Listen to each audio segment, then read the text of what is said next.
And it's not just that you're using drugs. I mean, we've got deliveries, we've got possessions with intent, we've got fleeing from police, we got fleeing from the police in a car, hitting another car. For sentencing and probation violation. No, oh, I'm sorry. Yeah, sentencing, probation violation, sentencing in 3 files: 22-6457, 23-6764, and 23-6765. Counsel, you want to state your appearances, please? Melissa Goodrich, Boone County Prosecutor. Jeremiah Buffalo, word on behalf of Mr. Sayers, who is seated to my right. Okay, and have you had a chance to review the probation violation report? Yes, Your Honor, we reviewed it some time ago. The court had been setting these matters out due to Mr. Sayers' other pending matters that are presently here in Sheboygan. We would ask that the court continue to hold that out so we can handle those other matters. And my only problem with that is now it's alleged that he's committing crimes while he's in our jail, so I'd like to get him out of our jail. So I'm going to proceed with sentencing today. It's noticed for sentencing today. Any additions or corrections to report? No, Your Honor. Ms. Goodrich, any additions or corrections to report? No, Your Honor. Or anything you want to say on Mr. Sayers' behalf? Yes, Your Honor.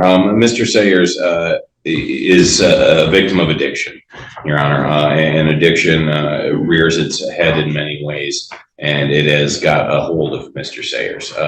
Your Honor, I believe that the best possible solution for Mr. Sayers is to be engaged in treatment, and we would ask. I think so too. And so I sent him to treatment, and he walked off and absconded. So I don't know how to get him to treatment. I agree 100% with you. The problem that we have is that Mr. Sayers doesn't agree with you or me. In my conversations with Mr. Sayers, Your Honor, he does. He acknowledges that these acts that are alleged are tied to an addiction, and he needs the help. So, Your Honor, we would ask that the court fashion a remedy that allows for rehabilitation as opposed to punishment. Thank you, Mr. Sayers. It's not required to say anything today, but it is allowed. Is there anything you want to tell me? I'd just like to say that what he said is 100% accurate. I do struggle with addiction. I definitely need help. I want the help. I mean, obviously I've struggled with trying to get there, trying to do it myself.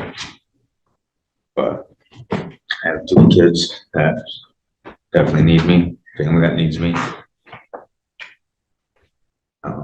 I'm disappointed in myself for everything that I've done. I want to do better. I guess that's all, Your Honor.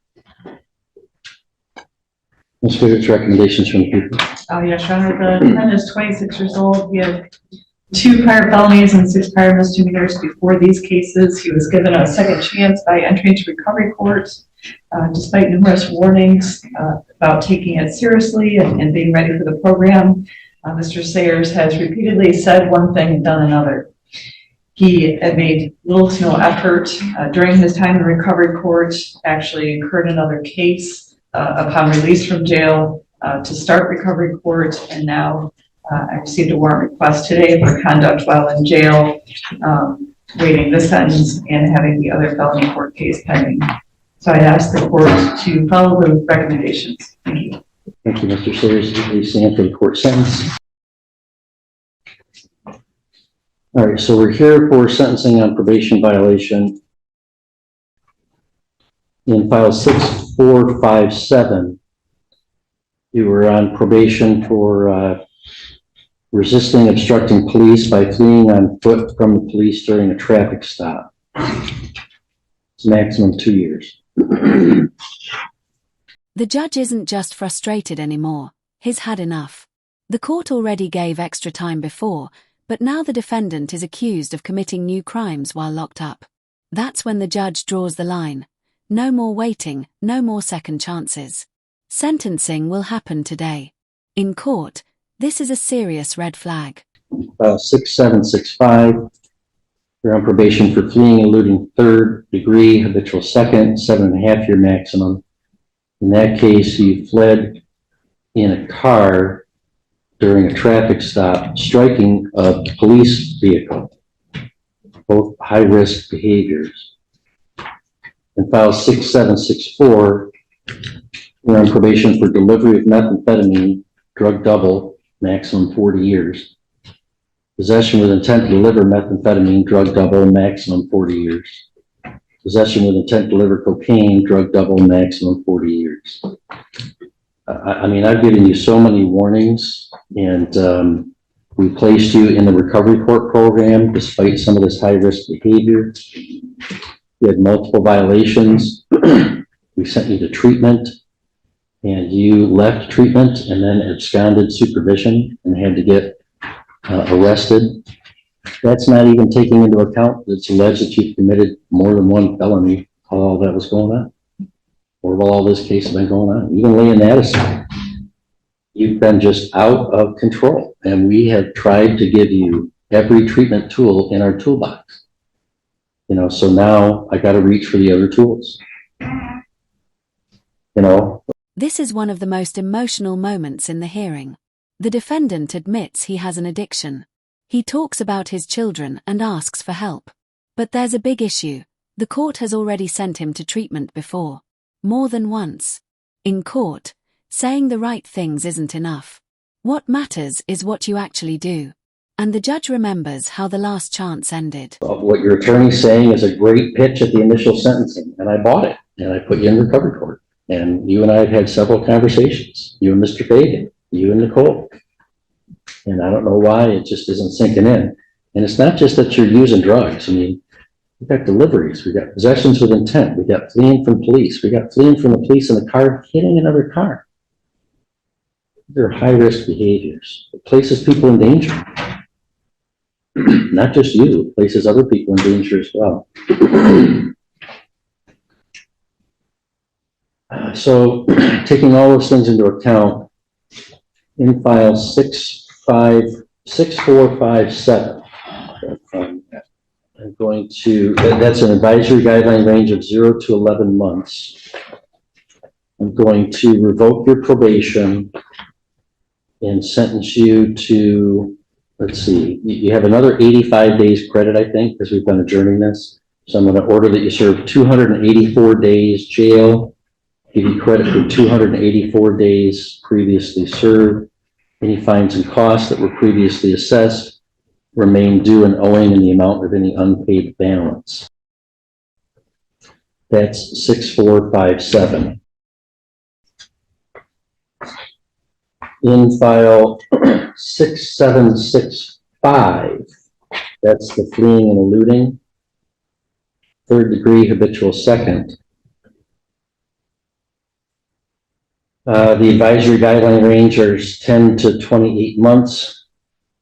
I'm going to revoke your probation and commit you to the Michigan Department of Corrections for a term of not less than 28 months, nor more than 7.5 years, exercising my discretion under the habitual offender statute to increase the statutory maximum to 7.5. You have credit for, by my count as of today, 200. The prosecutor goes through the defendant's long record. Past felonies. Past misdemeanors. Failed recovery court. New charges. Even bad behavior while waiting for sentencing. From the court's view, this is no longer about addiction. It's about keeping people safe. 25 days credit. Any fines and costs that were previously assessed remain due and owing in the amount of any unpaid balance.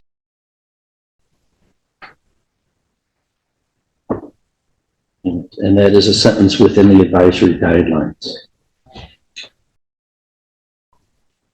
In file 6764, on account of, well, I'm going to revoke your probation and any fines and costs and any remain due and owing in the amount of any unpaid balance. For the delivery of methamphetamine charge, the advisory guidelines are 51 to 85 months. The drug double would give me the discretion to double that to 102 to 170 months. I'm not going to exercise my discretion to increase the guidelines, but I am going to exercise my discretion to increase the maximum penalty under the statute. So for that case, Mr. Sayers, I'm going to commit you to the Michigan Department of Corrections for not less than 85 months, no more than 40 years. With credit for 225 days previously served. That's a top end of the guidelines without the drug doubling. I believe that is proportionate, given his absconding supervision and leaving treatment. And again, I'm not exercising my discretion to double those guidelines. I'm leaving them undoubled, but at the top end. I am exercising my discretion to increase the statutory maximum from 20 to 40 years, however. On the count of possession with intent to deliver methamphetamine with the drug double, the advisory guidelines are 72 to 120 months. I would have it within my discretion to double that to 142 to 240. I'm not going to do that. However, because This is the moment the judge finally snaps. He admits, I believed him before. The court trusted his promises once. But after running from police, quitting treatment, and putting others at risk, the judge changes direction.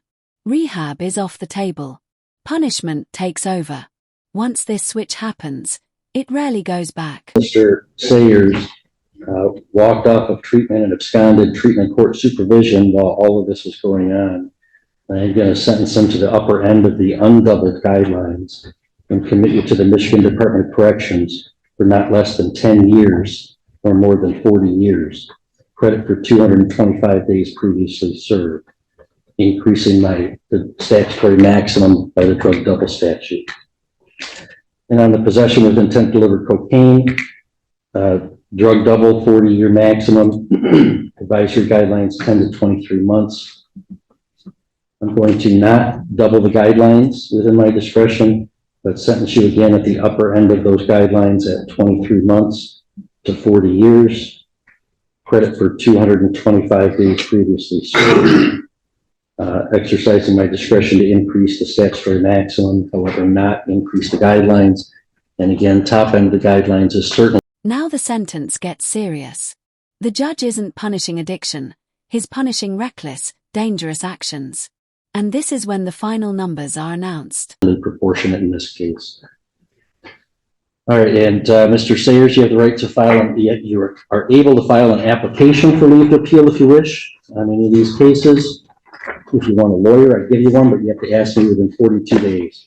So we're going to hand you some paperwork explaining that process. One copy is for you to sign. If you want to take an appeal, the other one, we're going to ask you to initial one in all three files so that we have a copy of it. And then we'll just have to read them out or do it by video to deal with the pending cases, but I'll not have you in our jail any longer, sir. Good luck.